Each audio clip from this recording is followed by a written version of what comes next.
बापाविना जी लेकर असतात ना, लय अवघड असते त्यांचं. बिचारा एवढ्या चिमुकल्यांना माहित पण नसतं की आपल्या फॅमिलीमध्ये आपल्या आई बापाचं नेमकं झालं काय, आपल्याला बापाचं प्रेम कसं काय नाही मिळालं. ज्याचे वडील वारलेत ना त्या लेकरांचं ठीक आहे हो, पण ज्यांचे वडील वारलेलेच नाहीयेत, मग ह्या दोघांच्या भांडणात त्या लहान लेकरांचा का वनवास. त्यांना असं वाटत नाही का आपल्याला पण बापाचं प्रेम मिळावं म्हणून. नवरा बायको मध्ये जी भांडणं होतात ना, ती भांडणं तुमच्या लेकरांपेक्षा मोठी असतात का रे. लेकरं शाळेत जातात ना, इतर लेकरांचे पण बाप शाळेत सोडायला येत असतील ना, त्या लेकरांना बघून तुमच्या लेकराला वाटत नसेल का माझा बाप कुठं असेल, माझ्या बापाने पण मला अशी शाळेत सोडायला यावं. ज्यांना बाप नाही ना त्यांना जाऊन विचारा बापाची किंमत आहे. तुम्ही जर जिवंत असून सुद्धा ह्या सगळ्या गोष्टी करत असाल ना, तर देव तुम्हाला कधीच माफ करणार नाही.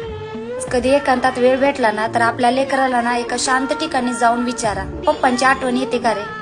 तो नाही म्हणणार, कारण का त्याला माहित असतं की पप्पा नंतर मला माझ्या आईने सांभाळलेलं आहे. तो विसरून जातो ना पप्पाचं नाव घ्यायचं. एवढा लहान जीवावर तुमच्या दोघांच्या भांडणामुळं किती मोठा परिणाम होतो.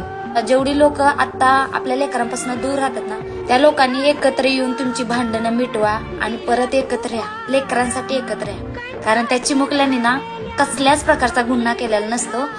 काही न केलेलीची सजा त्यांना अशी देऊ नका की आयुष्यभर त्यांना त्यांच्या बापाचं प्रेम मिळू नये.